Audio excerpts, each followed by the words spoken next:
Elle se battait contre un cancer du sein depuis plusieurs mois. Ce dimanche 16 juin 2024, l'agence Intermezzo annonce la disparition de la chanteuse lyrique belge Jody DeVos, à seulement 35 ans. Elle avait dû annuler ces derniers mois des représentations en raison de l'avancée de sa maladie. Elle n'avait que 35 ans. La chanteuse lyrique belge Jody DeVos, connue dans le monde entier, est morte ce dimanche 16 juin 2024 à Paris. L'information, d'abord avancée par l'agence Intermezzo, a depuis été confirmée par la RTBF et BFM TV.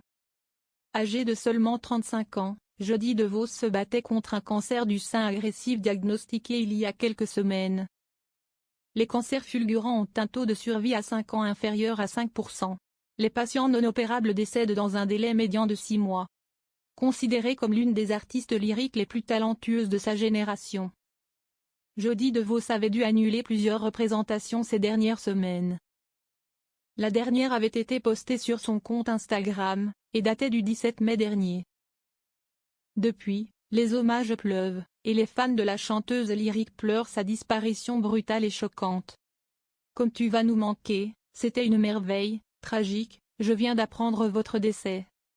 Je n'ai pas de mots pour me souvenir d'une artiste si rayonnante, reposez en paix, bon voyage en chantant Jody. Elle avait remporté le prix Reine-Élisabeth. Passionnée dès le plus jeune âge par le milieu artistique alors qu'elle évolue dans une famille agricole, Jody DeVos s'intéresse dans un premier temps à la danse, puis étudie le piano, avant de regarder le chant lyrique d'un peu plus près, aux prémices de l'adolescence.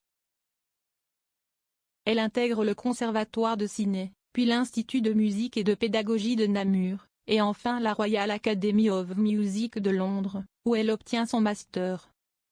En 2014, elle remporte le deuxième prix et le prix du public du prestigieux concours Reine-Élisabeth, qui lui permet d'être reconnue à l'international. Elle parcourait la France depuis 10 ans. Depuis 2014, Jody DeVos était régulièrement présente en France, puisque sociétaire de l'Académie de l'Opéra-Comique de Paris. Elle a participé à nombre des productions de l'Académie, comme La Chauve-souris de Johann Strauss II, et Les Mousquetaires au couvent de Louis Varnet. Elle a également joué pour les Chorégies d'Orange. Avant de devenir en juin 2022 la marraine d'une association belge venant en aide aux enfants passionnés par la musique et qui peinent à vivre de cette passion.